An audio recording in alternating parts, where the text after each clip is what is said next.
사랑하는 여러분, 주님의 은혜와 평강이 성도님들의 삶에 늘 함께 하시기를 바라고 축복합니다. 오늘 말씀은 욥기 8장 1절에서 10절입니다. 사랑하는 여러분, 우리가 이번 주간에 욥기서를 3장부터 어제 토요일 8장까지 욥기 앞부분의 말씀을 새벽 말씀을 통해서 함께 읽고 묵상했습니다.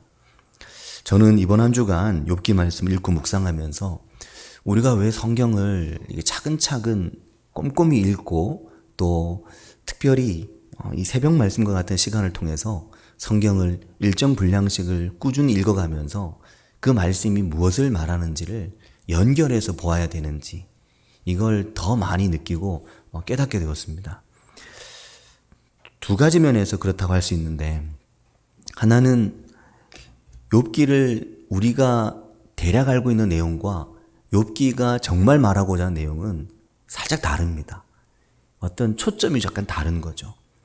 그것은 직접 읽지 않으면 느낄 수 없는, 읽고 묵상하고 생각하지 않으면 느낄 수 없는 것이 욥기 안에 있습니다. 근데 그 욥기만 그런 건 아니고 성경의 모든 책들이 그냥 그 책의 주제만 전달받고 혹은 한 번의 설교를 통해서 성경의 책들을 이해할 수 있는 게 절대 아니구나 하는 것을 이번에 더 많이 느끼게 되고, 또 하나는 욥기를 통해서 하나님께서 말씀하시는 게 성경에 보면 딱 봐도 맞는 말들이 있잖아요. 이건 맞는 말이야 라는 게 있는데 지금 오늘도 많이 나옵니다. 이 8장에도. 근데 맞는 말이 다 맞는 게 아니라는 걸 그걸 깨닫게 되는 것 같습니다. 그러니까 맞는 말이라고 다 할 수 있는 말은 아니다. 맞는 말이지만 해서 안 되는 말들이 있다 하는 거를 이번에 많이 느끼게 되는데, 성경을 보면서 성경에 있으니까 당연히 맞는 말이지, 성경에 이렇게 돼 있어 라고 그 말이 다 맞는 게 아니라는 것을 이게 그래서 성경을 전체적으로 읽고 이해해야 된다 하는 걸 많이 느끼게 됐습니다. 욥이 너무 고통스럽고 참담한 현실을 당하고 있을 때 욥의 친구들이 욥을 찾아왔습니다. 그리고 욥에게 처음 왔을 때는 아무 말을 할 수가 없었죠. 방송팀장님, 화울이 약간 나는데 조금만 볼륨을 줄여주세요. 7일 주야를 아무 말을 할 수가 없었습니다. 그리고 욥이 입을 열었죠. 첫 마디가 자기 생일을 저주하는 거였습니다. 내가 왜 태어났을까? 왜 내가 빛을 보게 되었지? 왜 내가 흑암 중에 멸망을 당하게 되었지? 자신의 삶을 원망하고 자신의 삶을 부정하고 하루빨리 무덤을 찾아서 쉬고 싶다고, 이제는 그만 이 고통 가운데 있고 싶지 않다고, 죽고 싶다고 하나님 앞에 한탄을 욥이 합니다. 그리고 욥의 친구들의 말이 이어지는데, 그리고 욥의 변론이 이어집니다. 친구가 말하고 욥이 말하고, 또 이 친구가 말하고 욥이 말하고, 저 친구가 말하고 욥이 말하고, 이걸 반복을 계속 하는 거죠. 지금 5장, 6장부터 욥의 친구들의 변론이 시작되는데 37장까지 욥의 친구들과 욥의 변론이 길게 이어집니다. 근데 읽어보면 비슷비슷한 내용들입니다. 친구들의 말은 욥을 정죄하는 것입니다. 네가 죄가 있다는 것입니다. 그래서 네가 이런 혹독한 시련을 겪는 거니까 너의 죄를 회개하고 하나님을 찾아라 이제는 라는 겁니다. 근데 욥은 반대 이야기를 하죠. 나는 하나님을 찾고 있고 나는 하나님 앞에 의롭게 살려고 노력했고 이러한 고통을 당하는 이유를 난 모르겠다. 하나님이 나를 치고 계신 것이다 라고 이야기를 하거든요. 그래서 욥기를 볼 때 맞는 말이라고 다 할 수 있는 게 아니고 욥기를 전체적으로 읽어가지 않으면 욥기는 무엇을 말하는지를 이해할 수 없다. 그 말씀을 이제 드리는 겁니다.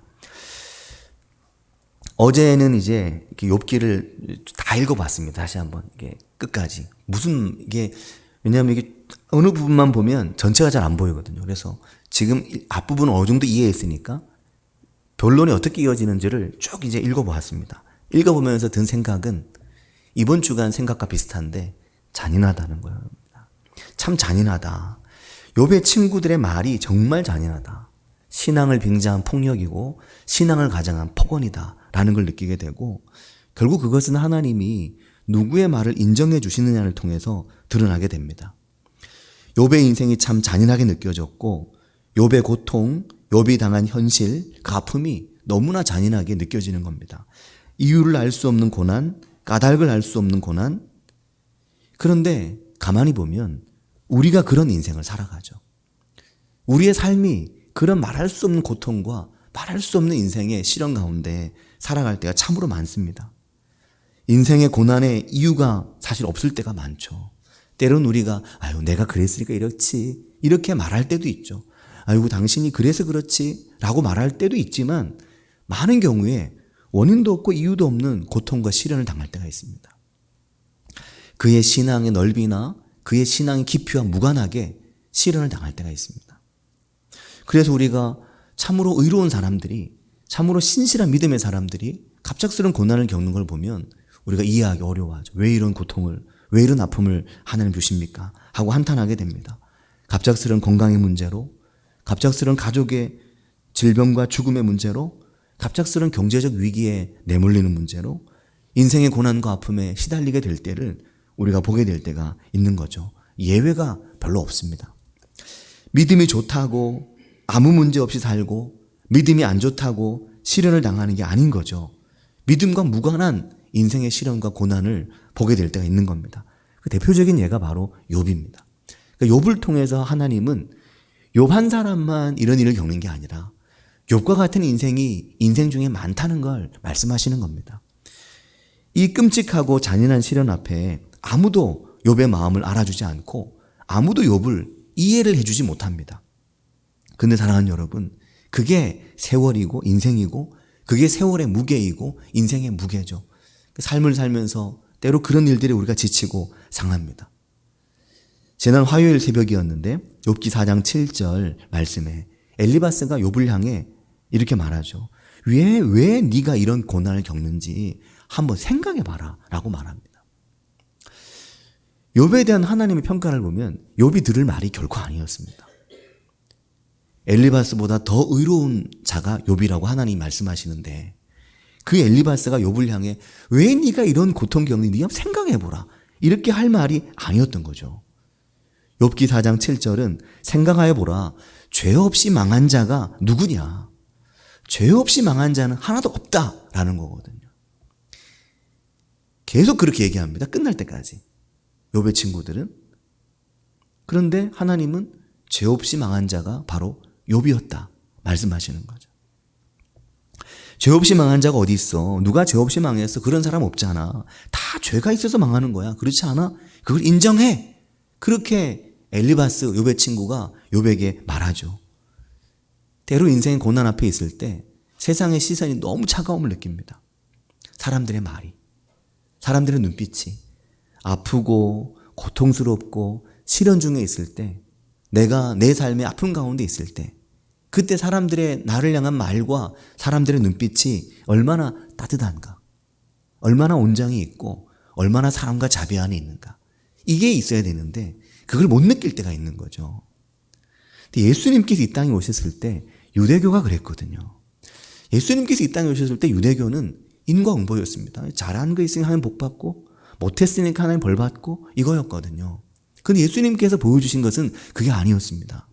나는 죄인을 위해서 왔고 의인 중에 고난받는 자가 있다는 것이 주님의 말씀인데 이미 오래전 기록된 욥기가 이걸 말씀하고 있는 겁니다. 엘리바스가 욥을 향해 또 이렇게 말하죠. 4장 7절에 보면 정직한 자가 끊어지는 걸 본 적 있니? 이렇게 말하는 겁니다. 잔인한 말이죠.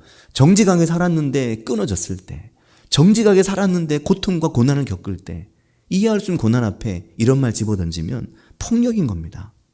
4장 8절에는 그래서 이렇게 말하죠. 엘리바스가 악을 밭갈고 독을 뿌리는 자는 그대로 거두는 거야. 뿌린 대로 거두는 거야. 예외가 없는 거야. 모든 네 고난은 다 죄 때문이야. 너의 죄 때문에 이 고난 생긴 거지 그거 아니야? 라고 말하는 겁니다. 명백히 틀린 말이죠. 그런데 욥이 살던 그 시대에 이러한 엘리바스의 말이 그 시대의 가치관이고 그 시대의 생각이었고 참으로 놀랍게도 오늘날 여전히 교회 안에도 이러한 가치관과 이러한 시각으로 서로를 바라보는 눈이 존재한다고 하는 겁니다. 이게 비극인 거죠. 심지어 목회자도 그러죠. 목회자도 교인 중에 누가 어려움을 겪으면 그렇게 뭐 속을 썩이더니 저 어려움을 겪는다고 이런 식으로 이야기하는 정말 딱 엘리바스의 말이죠. 잘못된 시각과 잘못된 눈을 가지고 있는 이들이 우리 안에도 있는 겁니다. 어쩌면 우리 안에도 여전히 그럴 수도 있습니다. 누가 어려움을 겪으면 무슨 이유지? 이유부터 생각하는 거죠. 근데 하나님은 욥기를 통해 하나님은 그런 분이 아니심을 우리에게 말씀하시는 겁니다. 욥의 친구의 말이 이어지는데 5장 8절에 가면 엘리바스가 이렇게 말해줘. 나라면 하나님을 찾겠어. 내 일을 하나님께 의탁할 거야. 도대체 너는 왜 하나님을 안 찾니? 너는 왜 너의 문제를 하나님께 맡기지 않니? 그래서 네가 지금 이렇게 시련을 겪는 거야. 빨리 회개해. 그러면 하나님 너를 살려주실지 몰라. 이 말을 하고 있는 겁니다. 그러니까 욥의 친구는 계속해서 욥을 정죄하죠. 욥의 죄를 확정하려고 하는 겁니다. 본인이 검사라도 된 듯이 욥에게 이러이러한 죄가 있습니다. 당신 이러이러한 죄가 있지? 그것을 확정하려고 하는 겁니다. 나라면 하나님을 찾겠어. 하나님께 의탁하겠어. 왜 너는 그렇게 하지 않아? 그러는 겁니다. 사랑하는 여러분, 이 대화의 기조가 욥기 끝날 때까지 간다는 거죠. 욥기 끝날 때까지 계속해서 친구들은 욥을 계속해서 공경합니다. 죄를 찾아내기 위해서. 네가 죄를 인정하라고 계속 이야기합니다. 그래도 욥이 마지못해서 그래 내가 죄를 지었어 이렇게 말하기를 바라는 거죠. 그럼 욥은 끝까지 난 하나님 앞에 신실하게 살려고 애썼어. 나는 하나님 앞에 신실하려고 애썼어. 그것을 계속해서 욥은 항변합니다. 이게 욥기 37장까지 계속 이어집니다. 이번 주간에 보았자면 6장의 목요일 분량이었는데 6장 14절에 욥이 이렇게 말합니다. 낙심한 자가 비록 전능자를 경외하기를 저버릴지라도 그의 친구로부터 동정을 받는 거잖아. 사람이 신앙생활 하다가 하나님 믿다가 낙심을 하면, 그래서 하나님 경외하기를 버려버리면 그러면 친구들이 그거 불쌍하다고 동정하는 거 아니야? 근데 어떻게 너희들은 나를 향해 이렇게 비난하고 나를 정죄하지? 그 이야기를 욥이 하는 겁니다. 그러면서 6장 15절에 보면 친구들의 말이 개울물 흘러가는 소리처럼 졸졸졸졸졸 흘러가는 소리처럼 나를 비난하고 나를 정죄하려고 하는 그 친구들의 가시돋친 말들을 욥이 말합니다. 이 고통 속에 있는 나를 친구들이 위로하기보다 도리어 책망하고 정죄하고 너에게 무슨 죄가 있는지 생각해 보라고 자꾸 얘기하니까 욥이 나중에 뭐라고 말합니까? 6장 25절에 가면 욥이 이렇게 말하죠. 옳은 말이 어찌 그리 고통스러운 거. 그 말이 맞는데 내게 너무너무 고통스럽고 그 말이 맞는데 내게 너무너무 아프다는 겁니다. 근데 지금 욥이 그 말이 맞다고 하지만 다 맞다는 게 아닙니다. 일정 부분 맞는 것도 있지만 아까 말씀드렸듯이 명백히 틀린 말들이 있습니다. 친구들로 인해 욥의 고통이 가중되는 거죠. 나의 고달픈 밤은 끝이 없고 친구들이 찾아와 나를 정죄하니까 욥이 너무너무 고통스러운 겁니다. 그래서 욥이 7장 19절에 가면 이렇게 말합니다. 내가 침을 꼴깍 삼키는 그 잠깐 동안도 하나님께서 나를 그냥 놓아두지 않으시고 나를 괴롭게 하신다. 침 삼키는 동안에도 하나님이 나를 괴롭게 하신다는 겁니다. 그리고 어제 이제 욥기 8장이 어제 토요일 날 욥기 8장인데 이제 첫 번째는 대만 사람 엘리바스가 욥을 향해 말했잖아요. 그래서 욥이 이제 항변을 했습니다. 그리고 두 번째 수아에서 온 수아 사람 빌닷이 욥을 향해 입을 열었는데 8장 2절에 보면 이렇게 말합니다. 네가 어느 때까지 이런 말을 하겠으며 어느 때까지 너의 입의 말이 거센 바람과 같겠나. 그렇게 욥을 책망하는 거죠. 도대체 너 언제까지 그렇게 거친 바람소리 같은 거친 말을 내뱉을래? 그렇게 말하는 겁니다. 사실 자기들의 말은 더 거친데 욥을 향해서 너의 말이 거칠다고 말하고 있는 거죠. 너 도대체 어느 때까지 그렇게 너의 거친 말을, 광풍 같은 말을, 예전 개역 한글은 광풍이라고 번역을 했는데 거센 바람같이 말을 할래? 너의 말이 너무 거칠다는 겁니다. 욥의 말 중에 거친 말도 있죠. 하나님을 향해 쏟아내는 욥의 말 중에 어떤 말은 자신의 의로움을 너무 강조하는 것이라든지 하나님에 대해서 하나님 이렇게 하고 계시잖아요 라고 하는 말들은 거칠다고 말할 수도 있고, 또 욥이 친구들에게 하는 그 한마디 한마디가 아무것도 없는 모든 걸 잃어버린 그의 삶에서 튀어나오는 말들이 거칠게 느껴질 수도 있었을 겁니다. 그런데 사랑하는 성도 여러분, 이러한 상황에서 우리가 주목해야 되고 놓치지 말아야 되는 것은 욥기의 기조입니다. 욥기가 어떻게 이러한 변론을 보고 있는가? 욥기는 어떤 입장에서 이 두 사람의 대화를 바라보는가? 그래서 이번 주간 새벽 말씀의 제목을 욥기의 마음, 또 욥기의 눈으로 우리의 삶을 보아야 된다는 말씀을 드렸는데, 욥기는 욥의 말이 거칠었다든지 욥의 자기 의에 대한 강조가 너무 심해서 문제가 된다든지 이런 말 하지 않습니다. 더 나아가서 욥의 친구들이 증명하려고 애를 썼던 너에게 이러이러한 죄들이 있잖아, 밝혀, 드러나지 않은 너의 죄를 밝혀 라고 말하는 친구들의 말을 따라서 하나님께서 욥에 대해서 너에게 이러한 죄가 있잖아, 이 말씀도 일절하지 않으십니다. 욥이 모든 걸 잘했다는 말씀을 하시는 건 아닙니다. 근데 욥의 잘못한 부분에 대해서 한마디도 하나님 말씀하지 않으신다는 겁니다. 이러한 부분들이 욥기가 어떤 시각을 가지고 있느냐, 즉 하나님이 우리에게 무엇을 말씀하고자 하시느냐, 이런 부분이 중요한 거죠. 욥기는 욥의 말이 거칠었다든지 욥이 자기 의를 너무나 강조했다든지 이런 말 하지 않습니다. 그런데 욥의 친구들을 향해서는 너희가 하나도 옳지 않다고 말합니다. 내 종 욥의 말과 같이 옳지 않다고 말하는 거죠. 하나님은 욥의 말이 뭐가 얼마나 옳았길래 욥의 말이 옳고 너희의 말은 욥의 말같이 옳지 않다고 말하실까요? 욥기 42장 7절에 그 말씀을 하시거든요.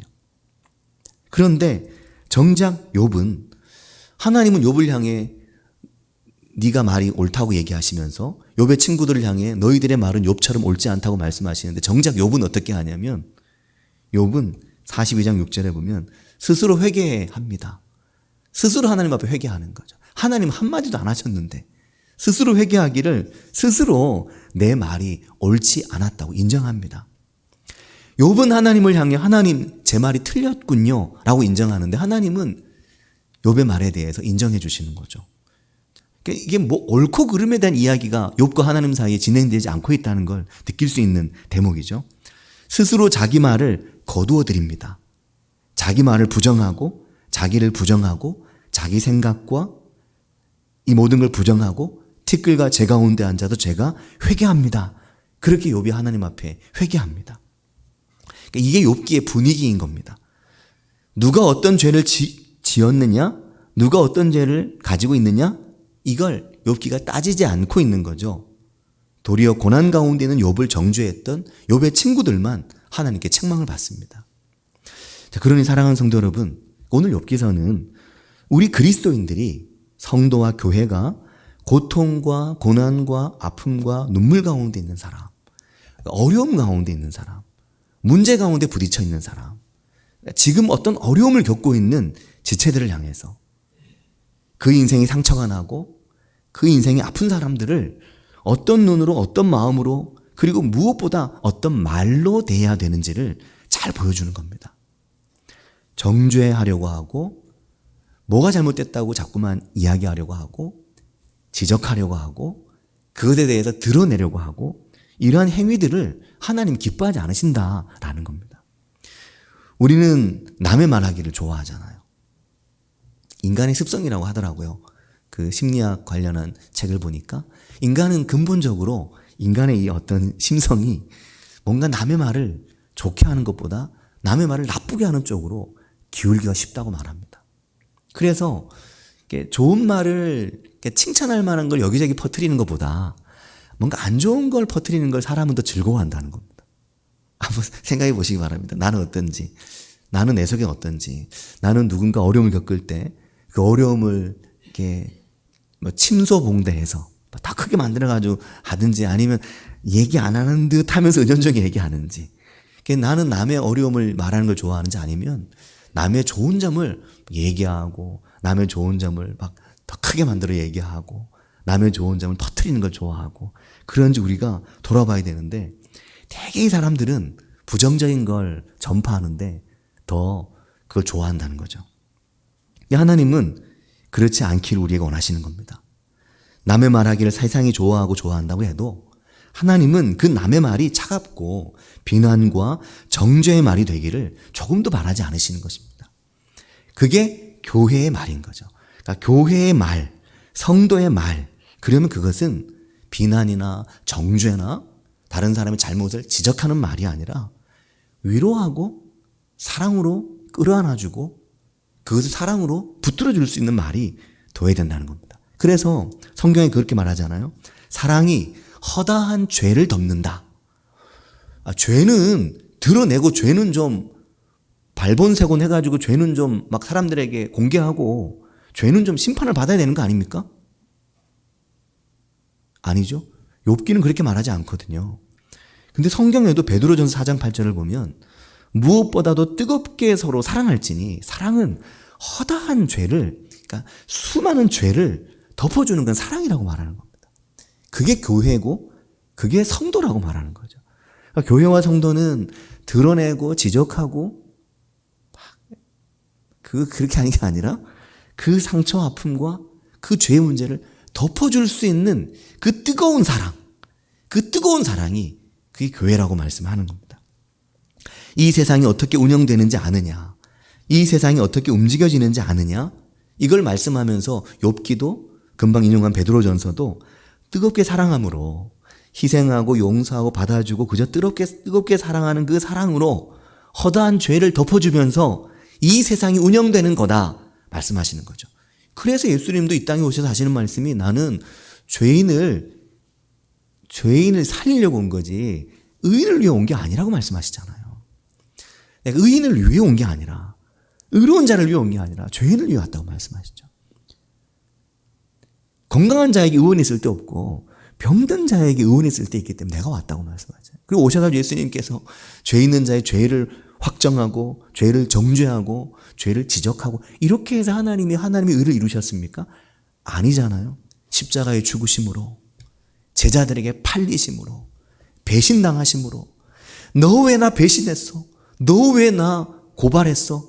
그렇게 유다에게 한마디 하지 않으셨습니다. 예수님 버리고 도망간 제자들에게 너희들 어떻게 그럴 수 있어? 나를 버리고 도망가더니 얘라 내가 너희들 처음부터 알아봤다. 이런 싹수가 노란 이렇게 얘기하지 않으셨습니다. 예수님의 모습은 철저하게 욥기가 보여주는 욥기의 이 시선과 마음과 일치하시거든요. 세상은 그렇게 운영되는 게 아니라는 거죠. 수아 사람 빌닷이 8장 3절에 보면 이렇게 말합니다. 하나님이 어찌 정의를 굽게 하시겠으며 전능하신 이가 어찌 공의를 굽게 하시겠는가? 맞는 말이죠. 너무너무 맞는 말입니다. 그 뒤에 4절에 보면 내 자녀들이 주께 죄를 지었으므로 주께서 그들을 그 죄에 버려두셨다 이렇게 말하는 겁니다. 얼마나 끔찍한 폭력적인 말입니까? 너무너무 맞는 말과 너무너무 틀린 말이 딱 붙어 있는 겁니다. 우리의 신앙적인 말들이 얼마든지 그럴 수 있다는 생각을 우리가 해야 되는 겁니다. 하나님이 어찌 정의를 굽게 하시겠으며 전능하신 하나님이 어떻게 공의를 굽게 하시겠어? 세상이 공의대로 정의대로 되는 거야. 너희의 아들들이 죄를 지었으니까 한날 한시에 다 죽은 거지. 이 이야기를 하는 겁니다. 얼마나 잔인한 말입니까? 5절에도 보면 네가 만일 하나님을 찾으며 전능하신 이에게 간구하고 6절에 또 청결하고 정직하면 반드시 너를 돌보시고 내 의로운 처소를 평안하게 하실 거야. 그러니까 회개해. 하나님 너와 함께 하실 거야. 그러는 겁니다. 회개해. 하나님 평안 주실 거야. 그러는 거죠. 그러면서 그 뒤에 8장 6절 말씀하는 겁니다. 제가 예전에는 8장 6절 말씀을 매우 좋아했거든요. 그래서 이게 이제 사업을 시작하거나 이러실 때 8장 6절 말씀을 축복을 하고 했었습니다. 신방 가서. 근데 욥기를 읽고 이걸 알게 된 이후부터는 차마 이 본문을 가지고 그걸 못 하겠더라고요. 왜냐하면 성경을 한 절만 떼어서 이해할 수는 없거든요. 앞뒤가 중요하거든요. 8장 6절은 너무너무 맞는 말씀이고 복된 말씀입니다. 내 시작은 미화하였으나 내 나중은 심히 창대하리라. 시작은 미화하겠지만 나중은 심히 창대할 거야. 너무 맞는 말이죠. 하지만 욥기에서 이 수아 사람 빌닷이 욥을 정죄하면서 했던 말입니다. 너 회개해. 너 자식들이 죄지어 다 죽은 거잖아. 회개해. 네가 하나님을 찾으면 하나님 너를 보실 거야. 네가 회개하면 네 시작은 미약해도 나중은 창대할 거야. 이렇게 말할 때 이 말을 한 겁니다. 그러니까 신앙적이고 맞는 말이 얼마나 고통스러운가. 욥이 말하는 것처럼 맞는 말이라고 다 할 수 있는 말이 아니고 옳은 말이라고 그것이 하나님 앞에서 다 옳은 말이 될 수가 없는 것이라는 것을 우리가 보게 되는 겁니다. 고난 가운데는 욥을 향해 회개에 돌이켜 이렇게 말하고 너의 시작은 미약하지만 나중은 심히 창대할 거야 라고 욥에게 말했으니 참 잔인한 말이죠. 욥의 친구들이 계속해서 인과 응보에 대해서 말합니다. 세상은 그런 것이라고 말하는 거죠. 그러나 하나님은 욥기의 말씀을 통해서 이 세상이 인과응보의 세상이기만 한 것은 아니라는 것을 말씀하는 거죠. 그보다 더 욥기가 중요하게 말하는 건 욥을 대하는 친구들의 태도, 고난 중에 있는 성도를 향한 태도, 아픔 가운데 있는 지체들을 향한 우리의 말과 태도, 이걸 욥기는 보고 계신 겁니다. 그게 하나님의 판결이고 하나님의 대답입니다. 사랑하는 여러분, 이게 하나님의 방식인 거죠. 8장 8절에 보면 이렇게 말합니다. 청하건대, 이거 이제 빌다시 하는 말입니다. 청하건대 너는 옛시대 사람에게 물으며 조상들이 터득한 일을 배울지어다. 그렇게 말합니다. 조상들이 터득한 방식이라는 게 뭡니까? 옛시대 사람들이 터득한 방식이 뭡니까? 그게 이제 이 빌닷의 말은 인과응보를 말하는 거죠. 죄진 벌 받고 하나님 앞에 열심히 하면 복 받고 그런 건데 너 벌 받았으니까 네가 죄 지은 거지. 이게 하나님이 우리에게 주신 방식이라고 말하는 거죠. 그런데 그게 아닌 겁니다. 욥기를 통해 하나님이 마지막 하시는 말씀은 하나님은 자비이시고 하나님은 긍휼이시고 하나님은 인자와 자비가 많으신 분이시고 우리를 정죄하지 않으시고 우리를 용납하시고 받아주시고 우리의 고난 가운데 고통 가운데 함께 계신 하나님, 우리의 십자가의 죽음과 절망 가운데 함께 계신 하나님, 우리가 아프고 우리가 시련을 겪을 때 그 인생의 고난 가운데 함께 계신 하나님, 그분이 바로 하나님이시라고, 그분이 바로 우리와 함께 하시는 임마누엘 하나님이시라고 그렇게 말씀하시는 겁니다. 사랑하는 성도 여러분, 우리가 신앙생활을 조금만 잘못하면 이 두 개의 신앙에서 왔다 갔다 하는 겁니다.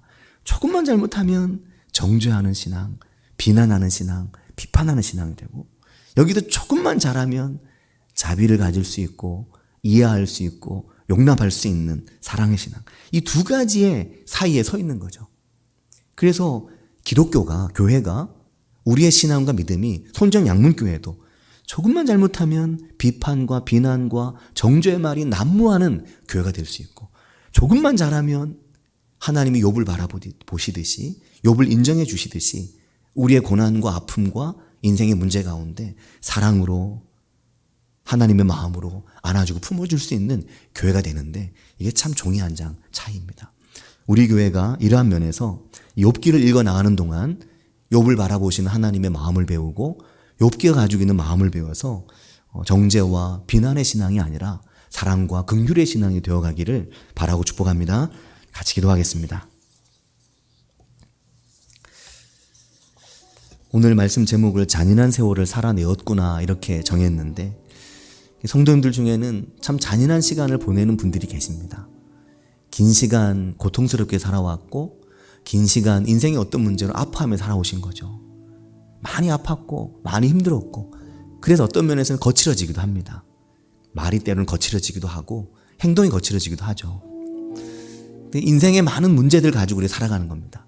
근데 그 속에 하나님께서 우리에게 보여주시는 유일한 건 사랑과 인내와 자비와 긍휼로 우리를 안아주시고, 그리스도의 십자가 사랑으로, 십자가에 죽으신 하나님의 예수님의 사랑으로 우리를 바라보시거든요.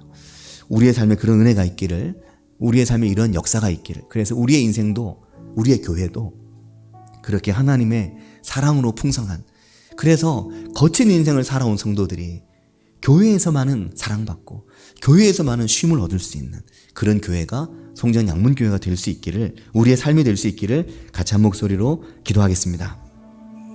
하나님 아버지, 은혜와 사랑을 감사합니다.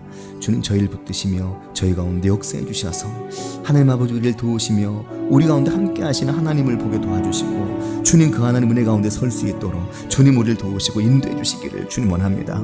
하나님 아버지, 거친 인생을 살아가면서 인생의 광풍에 시달리면서 삶의 소중한 것들 잃어버리고 빼앗기면서 살아온 시간 속에 하나님을 붙들며 하나님을 의지하며 하나님을 의뢰하며 하나님 앞에 믿음으로 나아가는 오늘 우리의 모습을 말씀을 통해서 봅니다.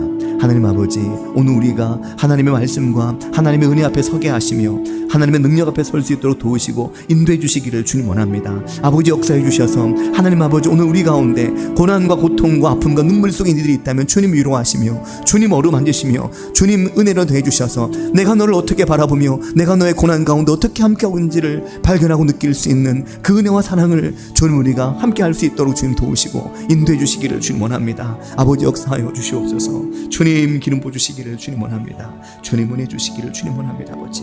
아버지 역사하여 주시옵소서. 주님,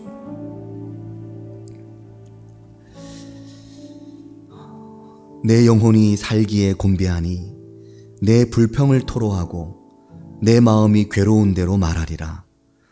내가 하나님께 아뢰오리니 나를 정죄하지 마시옵고 무슨 까닭으로 나와 더불어 변론하시는지 내게 알게 하옵소서. 하나님 앞에 이렇게 탄식했던 욥을 향해 너의 말이 틀린 게 없다고, 대장부처럼 허리를 동이라고 말씀하시면서 네가 모르는 게 많이 있다고 말씀하시면서 오히려 욥을 향해 정죄하며 욥을 향해 비난하고 욥을 가르치고 교훈하려 했던 친구들을 향해 너희들의 말이 욥의 말과 같이 옳지 않다고 말씀하시는 욥기를 읽으며 하나님 아버지, 저희가 하나님 우리에게 무엇을 말씀하시는지, 오늘 고난과 고통의 세월을 살아가는 성도들의 삶을 향해, 그 고난과 그 아픔 속에 있는 성도들을 향해 우리가 어떤 눈으로 어떤 마음으로 함께해야 하는지를 말씀을 통해 배울 수 있는 저희들 되게 하여 주시며, 주님, 무엇보다 죄인된 우리를 향해 죄인된 인생을 위해 이 땅에 오셔서 십자가를 지시고 고난의 길을 걸으시며 십자가에서 죽으시며 물과 피를 쏟으시며 우리를 위한 구원의 길을 열어놓으신 하나님의 크신 사랑을 발견하는 저희들 되게 해주시기를 주님 원합니다. 주님, 저희와 함께 하시기를 바라고 원하오며 예수님의 이름으로 기도합니다. 아멘.